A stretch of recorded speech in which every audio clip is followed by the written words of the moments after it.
ça c'est pour enregistrer. Hein. Oui, quand c'est bon pour vous. Oui, c'est bon. Juste, tu me dis dans 2 mots quoi ça consiste. Donc c'est sur l'évolution des urgences des 10 dernières années dans toute l'Alsace, donc j'ai interviewé toutes les régions, Ouais. et sur les conditions de travail et l'évolution avec les rapports avec les médecins généralistes du secteur, voilà, en grosso modo, et après bon, moi je pose des questions dans tout ce domaine-là. Ouais, d'accord. D'accord. Ouais, Donc voilà, après, voilà, comme je dis, il ne faut pas hésiter à nous couper dès qu'il y a, il y a bien besoin de sûr. réfléchir, on appelle. Alors j'ai une petite question générale, est-ce que vous pouvez me raconter rapidement votre parcours professionnel depuis la fin de l'internat, ce que vous avez fait, où vous avez En été? fait, moi, je suis géorgienne, Ouais. naturalisée française, et j'ai fait mes études de médecine en Géorgie, à Tbilissi. D'accord. Du coup, au départ, j'étais plutôt en formation anesthésie-réanimation. C'est pas exactement même études. Pendant le communisme, c'était différent qu'ici, mais bref, je travaillais déjà comme anesthésiste là-bas. D'accord. J'avais 28 ans. Quand je suis venue en France pour apprendre français, je travaillais comme fille au père. Du coup, j'ai mis 9 mois pour apprendre français, et après, je me suis inscrite à Marseille, à la fac, pour pouvoir travailler comme en faisant fonction interne. Du coup, je travaillais comme en faisant fonction interne chez professeur Martin à l'hôpital Nord, en réanimation chirurgicale. C'était entre 2001 et 2003. Après, je travaille aussi en réanimation à la conception chez professeur Manelli, en réanimation polyvalente, où il faisait aussi des grands brûlés. J'ai fait aussi des stages en anesthésie. Voilà, et du coup après, il n'y avait toujours pas de solution pour les médecins étrangers. On était toujours exploités, toujours FFI, toujours pas de loi. Et entre-temps, je me suis mariée avec un autre FFI, mais qui était d'origine autrichienne. Pour lui, c'était plus simple. Et lui, comme il était européen, il ne voulait pas accepter qu'on soit exploité. Il voulait absolument qu'on quitte la France. On est parti en Allemagne.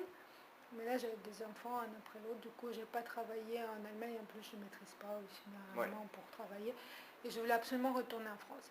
Et là, il y avait la loi qui est sortie en disant que les gens qui sont restés sur le poste entre, je ne sais plus déjà comment c'était, entre 2001 et 2008, ou je ne sais pas. En tout cas, on avait le droit de faire un examen de validation, que je l'ai fait. Mais entre-temps, quand on est retourné en France, mais plus à Marseille, on s'est arrêté à Strasbourg parce que mon mari continue à travailler en Allemagne. Et moi en France, je n'ai pas trouvé de poste en réanimation comme FFI. J'ai fait toutes les... mais en fait, on est arrivé trop tard, c'était déjà mois de mai. Et tous les postes, ils étaient pris. Et du coup, là, je suis allée voir Michel Koffer-Schmidt, qui était ancien chef des urgences à Pasteur, qui était très sympa et qui m'a tout de suite proposé. J'ai dit que j'avais pas encore solution pour les enfants et tout, mais il a dit c'est pas grave, on vous attendra. Voilà. Vos problèmes, c'était en 2006. D'accord. Du coup, je suis arrivée en 2006 à Pasteur. Je suis restée 2-3 mois aux urgences Pasteur et je trouvais que bon, après, tout ce que j'ai fait comme réanimation et tout ça, ça ne me plaisait pas énormément. Du coup, je lui ai demandé si je pouvais aller quelque part ailleurs. Et là, il m'a proposé d'aller en chirurgie. Parce qu'à l'époque, les internes de Chira, il n'y avait pas de seniors, c'était pas seniorisé. Du coup, les internes au premier semestre, ils avaient peur d'y aller. Et ça l'arrangeait aussi. J'ai dit, moi je veux bien, j'y vais. Et du coup, je suis allée là-bas, je suis restée pendant des mois et des mois. Après, j'ai dit, je peux plus parce que je restais jusqu'à 22h. Je partais hyper tard. J'étais sur le même tableau de garde que les chires pour les urgences, parce qu'à l'époque, c'est les chirurgiens qui faisaient les gardes aux urgences chirurgicales. Et du coup, j'avais jamais personne qui venait à l'heure correcte. Parce que comme il fallait qu'ils descendent de leur service et tout. Et pour me soulager, il m'a envoyé Fadi. Et c'est comme ça qu'après, on était à deux, au moins c'était plus simple. D'accord. Voilà. Et du coup, à partir de 2006, 2007, 2008, je suis restée en Chira. Et en 2008, on a déménagé à un nouvel hôpital civil. Du coup, il fallait que tous les services d'urgence se mettent ensemble. C'était Pasteur, Haute-Pierre et la Chira. Et c'est comme ça qu'on s'est retrouvés tous ici, aux urgences. À partir de 2008, on est là. D'accord, donc c'est assez atypique, effectivement, comme parcours. Et donc depuis c'est encore atypique pour Fadi. J'ai hâte de voir. Et depuis une dizaine d'années, quelles sont selon vous les évolutions majeures des urgences depuis 10 ans, pas depuis 20 ans? Oui. Bon, après, moi, je trouve que... comment on peut dire À l'époque, j'avais l'impression que je travaillais énormément. On était à 80 heures par semaine. C'était vraiment difficile. Mais je trouve qu'on n'avait pas des patients avec des pathologies aussi lourdes qu'actuellement. Parce que là, on fait des jeux.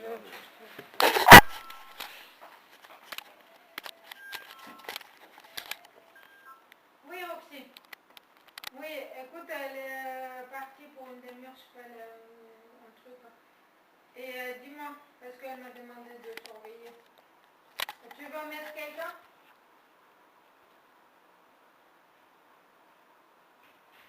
Ouais, d'accord. D'accord. Parce que Laura, elle est au courant. Je l'ai appelée tout à l'heure. Ouais. Ouais.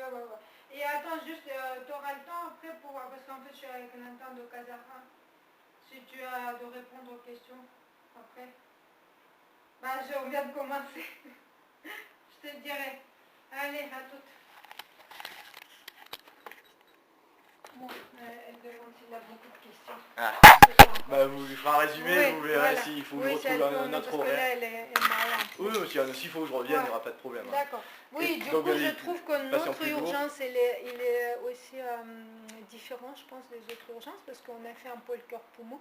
Du coup, on a vraiment une concentration des malades lourdes qui viennent pour des décompensations cardiaques, décompensations BPCO, en plus la gériatrie, en plus la chirurgie, tous les problèmes vasculaires, l'uro et tout.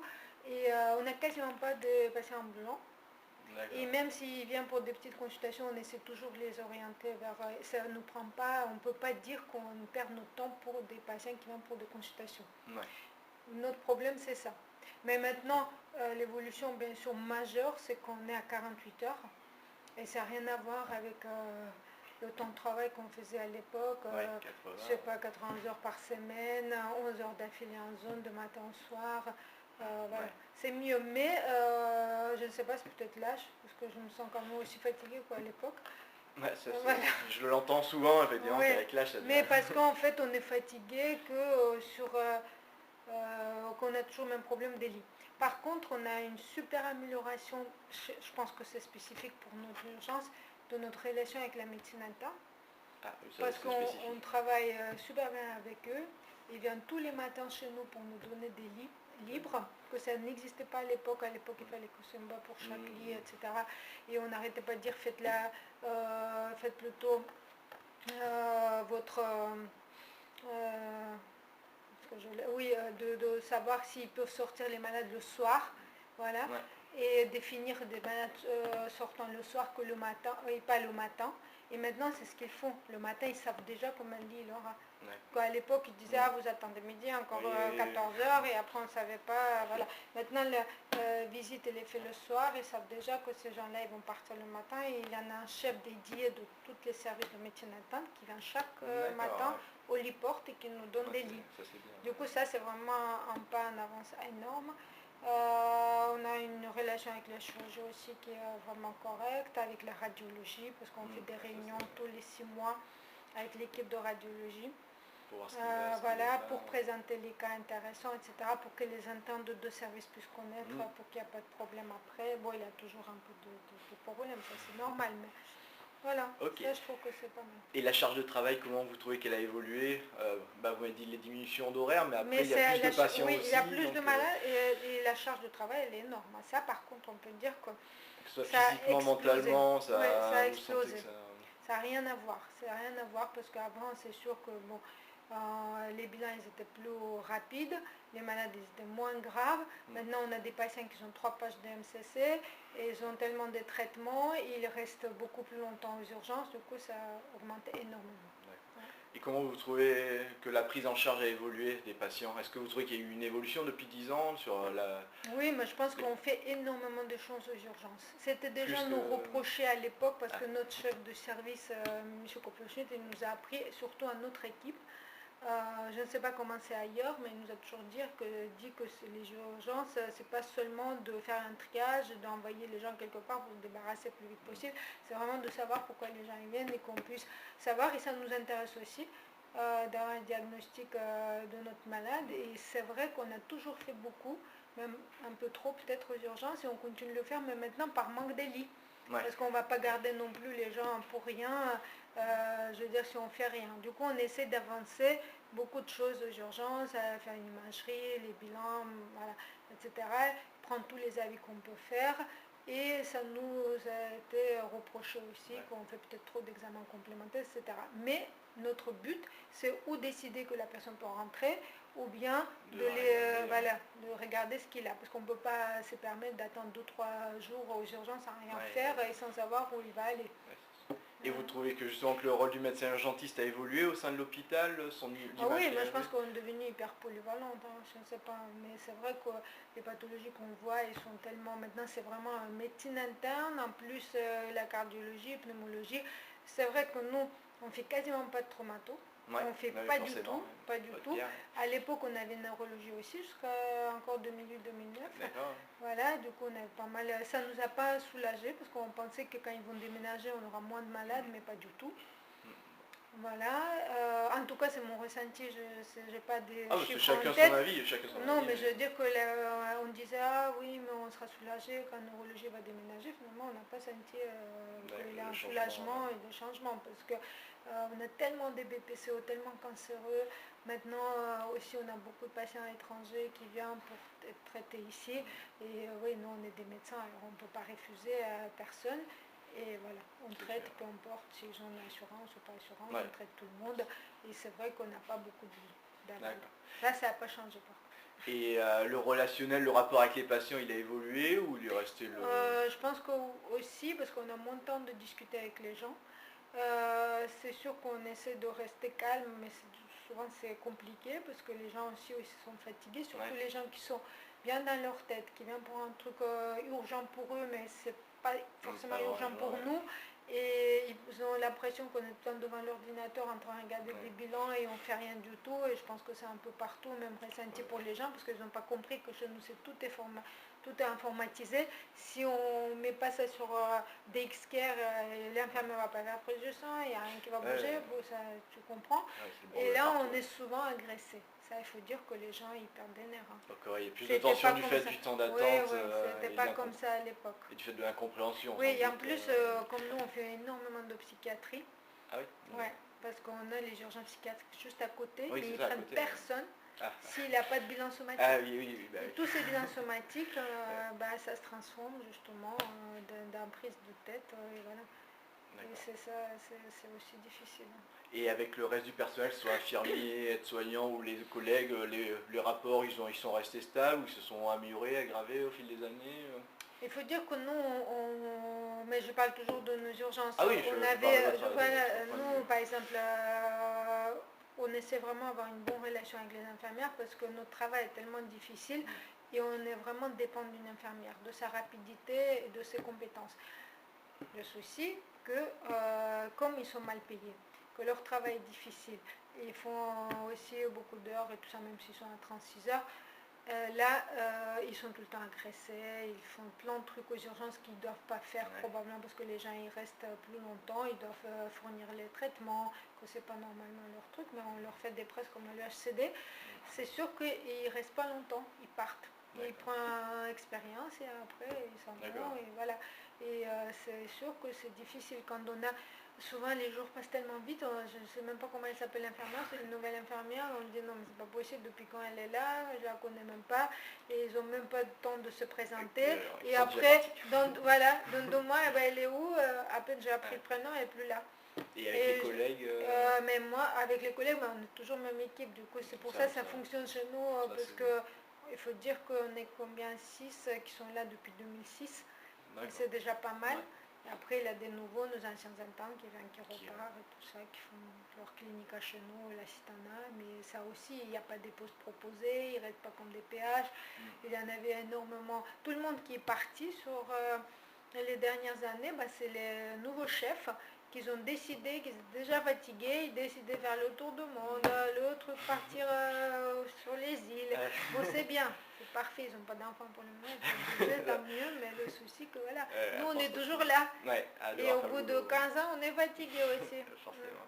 Et avec les autres services de l'hôpital, les relations, elles sont restées bonnes. Ça s'améliore même. Ça s'améliore même. Oui, par exemple avec la médecine interne, franchement, avec tous les chefs de service, ils savent comme c'est difficile chez nous. Du coup, ils ne nous embêtent pas, ils sont compréhensifs, ils prennent des malades lourds. Donc, c'est ce qu'on leur met aussi. Du coup, c'est plutôt bien. On ne peut pas dire qu'il y a un service qui nous énerve. Après, ce qui nous énerve, qu'ils n'ont pas de lit, mais ce n'est pas leur faute. Oui, ça, voilà. Non, ça c'est... Et comment décririez-vous votre relation avec les médecins généralistes du secteur, s'il y a une relation Bon, on n'a pas beaucoup comme ça de relation parce qu'ils nous envoient, c'est l'IOA qui prend des appels. Ça, il faudrait voir. Bon, il arrive qu'on est agressé aussi souvent par les généralistes parce qu'on dit non, c'est pas urgent, ne l'envoyez pas, faites ceci, faites cela. Et voilà, ça peut arriver qu'il y ait des tensions. Mais en général, on ne voit même pas. Le patient, il arrive avec l'ambulance et les courriers.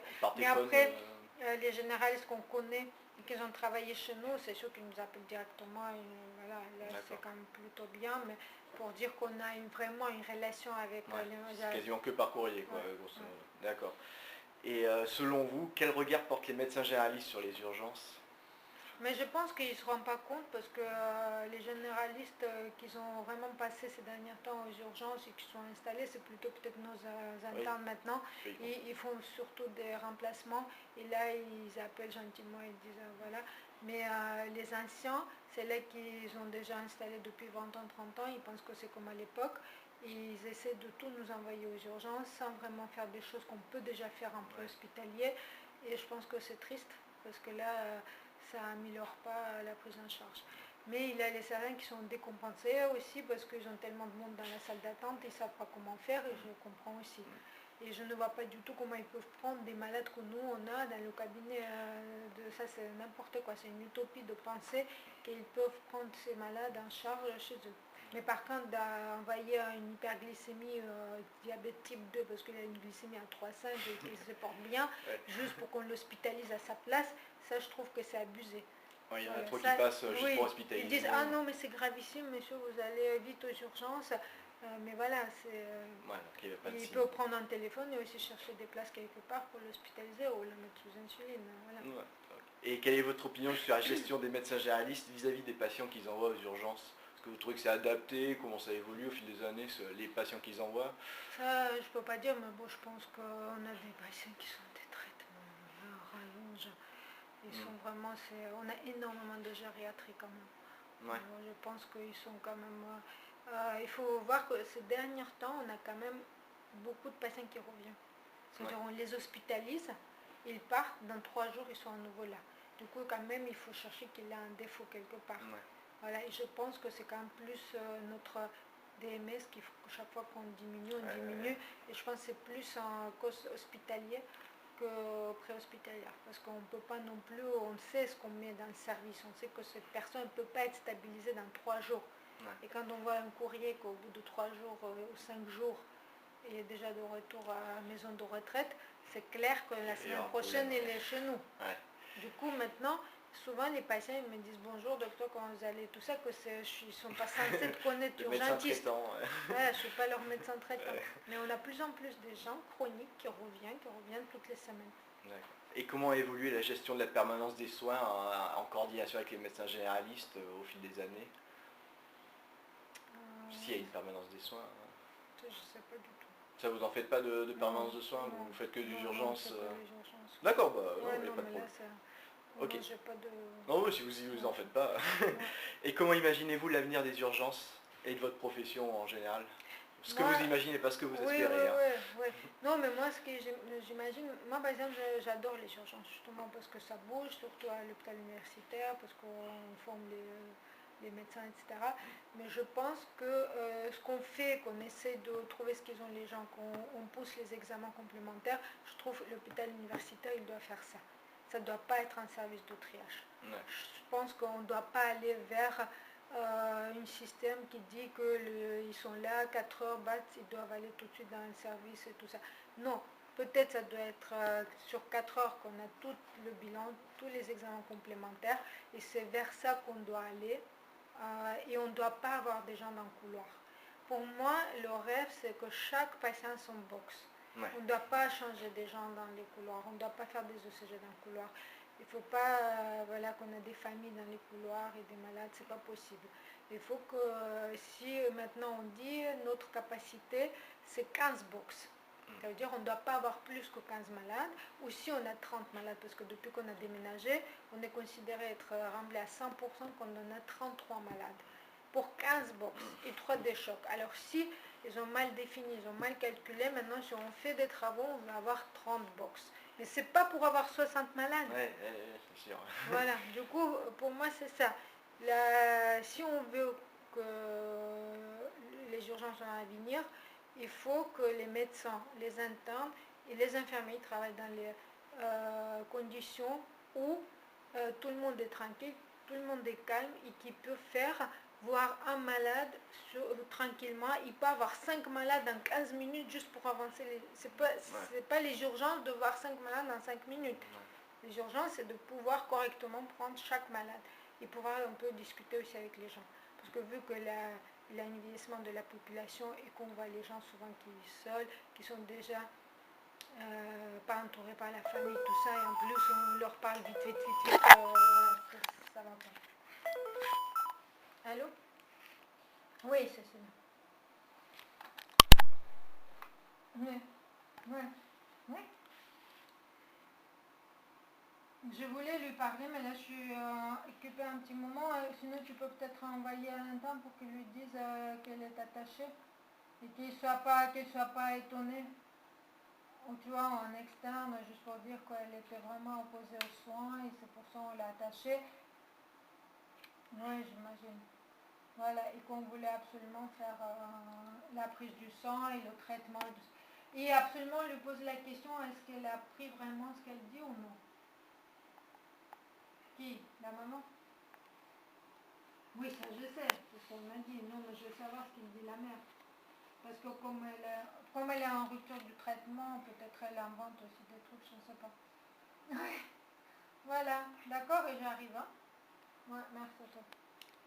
Il ne reste plus que 3 questions, on va essayer de faire vite. Ouais. Alors, juste pour vous, quelles seraient les modifications majeures à réaliser? Donc augmenter le nombre de box, et quoi d'autre dans les fonctions? Aussi, je veux dire, les moyens au niveau personnel, surtout les infirmières, les aides-soignantes, les brancardiers, les ambulanciers, il y a pénurie dans tous les domaines. Parce qu'on ne peut pas attendre l'ambulance pendant 3 heures. On ne peut pas laisser les externes brancarder, c'est pas normal.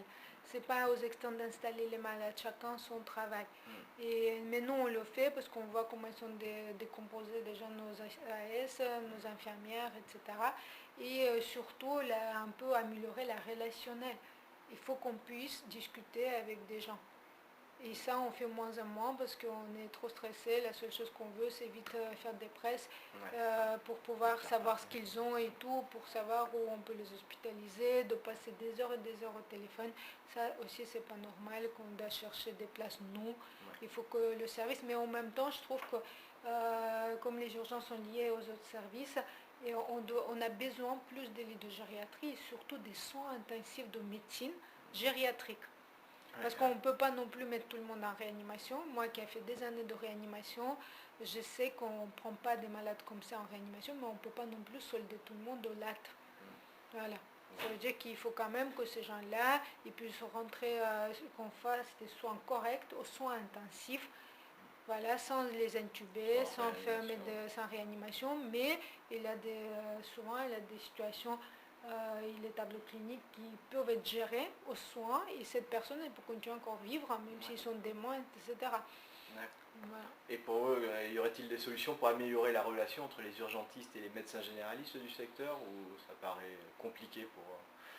Non, mais je pense qu'on n'a pas, je ne sais pas ce qu'ils disent les généralistes sur nous. Je ne sais pas non ça, plus, je ne sais pas, voilà, je ne sais pas. Après, est-ce qu'ils sont contents de notre prise en charge ou non? Je sais que oui, souvent ils appellent, disent non, la personne est rentrée trop vite, qu'on n'a pas fait ceci, on n'a pas fait cela, et ils ne se rendent pas compte aussi de nos difficultés, je pense. Peut-être sera pas mal s'ils viennent de temps en temps faire le tour aux urgences, parce qu'aller au congrès c'est bien sympa, mais c'est bien aussi de voir ce qui se passe sur le terrain. Et voilà, parce que moi, les gens qui viennent et de temps en temps faire le tour, c'est arrivé, ils étaient choqués. parce que c'était pas du tout comme il y a 20 ans. Et c'est comme ils s'imaginaient. Oui, quand ils ont commencé la carrière, c'était pas... Oui, il n'y avait pas peut-être des chocs, on ventilait pas tout le monde, on faisait pas tout comme ça aux urgences, on n'avait pas autant de monde dans les couloirs. Voilà, et là je pense que ça, ils sont un peu peut-être déconnectés de la réalité. Okay. Et que pensez-vous du DES de médecine G, les évolutions qu'il y a eu, c'est-à-dire que leur stage d'urgence va être en première année, qu'ils aient moins de stages en hospitalier? Est-ce que vous avez un avis ou pour vous ça change pas? Moi je pense que pour les quand ils font les internes au premier semestre qui commencent directement aux urgences, je trouve qu'ils apprennent quand même pas mal de choses et c'est bien pour nous aussi parce qu'ils n'ont pas encore une opinion faite sur la médecine et voir quand c'est des bonnes choses d'urgence, c'est quand même pas mal et ça doit être... je pense que c'est quand même assez formateur. Parce que quand ils passent d'abord en médecine interne, etc., ils ont d'autres visions des choses et souvent ils ne sont pas d'accord avec notre prise en charge parce qu'ils peuvent faire... Et pour nous, c'est aussi plus difficile de travailler avec les internes qui ont déjà fait des stages ailleurs et qui ne se rendent pas compte des vraies urgences. Parce qu'eux, ils reçoivent dans les services plutôt des malades déjà stabilisés, ils pensent qu'ils peuvent attendre, ils peuvent faire ceci, cela, mais c'est pas la même chose. C'est pas le même rythme et c'est pas la même vision des choses. D'accord. Et le fait qu'ils aient moins de stages hospitaliers, ça... Non, je trouve que c'est pas normal.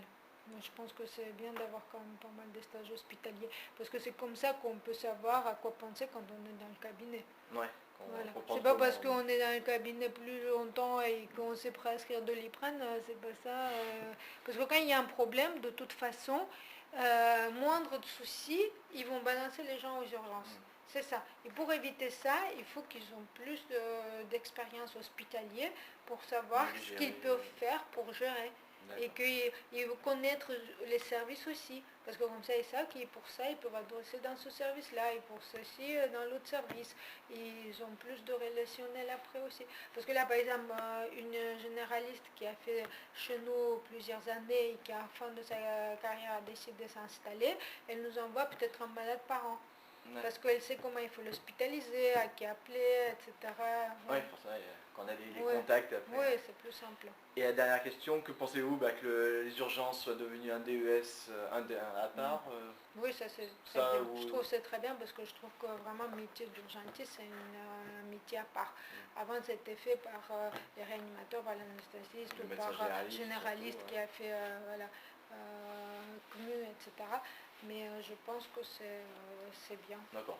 C'est une spécialité. Même s'il ne passe plus dans un stage cabinet, ça ne vous gêne pas? Non, ça me gêne pas. Non, d'accord, c'est qu'il y en a certains. Bon, après, peut-être il faudrait, je ne sais pas, parce que je n'ai jamais travaillé au cabinet. Oui, après, vous avez un parcours. J'ai un parcours un peu atypique et pas tout à fait français non plus.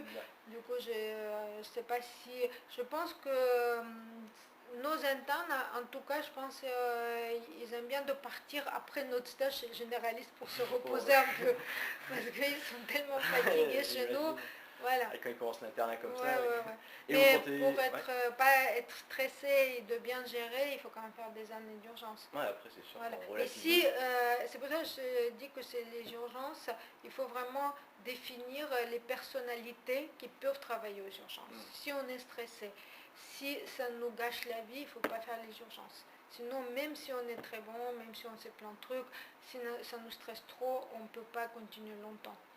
Là, les gens peuvent faire 2-3 ans et après ils partent. Et ça, c'est ce qu'on voit. Je ne sais pas s'il y a quelqu'un qui a fait les études, mais on voit que les gens sont trop stressés, même s'ils sont bien et ils sont bons, ils partent quand même au bout de certains temps. D'accord. Mais pour vous, vous comptez finir la carrière Moi, j'aimerais bien. La seule chose qui peut me faire réfléchir ce qu'on fait maintenant, c'est de voir tout le temps les gens dans les couloirs et tout le temps d'avoir des ambulances qui font de la queue et que la direction ne peut rien gérer et qu'on n'a pas des lits, etc. Donc, si c'est les urgences comme moi, j'imagine, moi, c'était l'idéal pour moi. Parce que j'aime bien... C'est des conditions liées un petit peu avant, au niveau place, vous croyez, mais si ça reste comme ça, par contre, vous pensez là, oui, nous tous, là, même, ça ne nous est jamais arrivé, mais maintenant, on réfléchit qu'est-ce qu'on pourrait faire, où on pourrait aller, voilà. Ok, merci.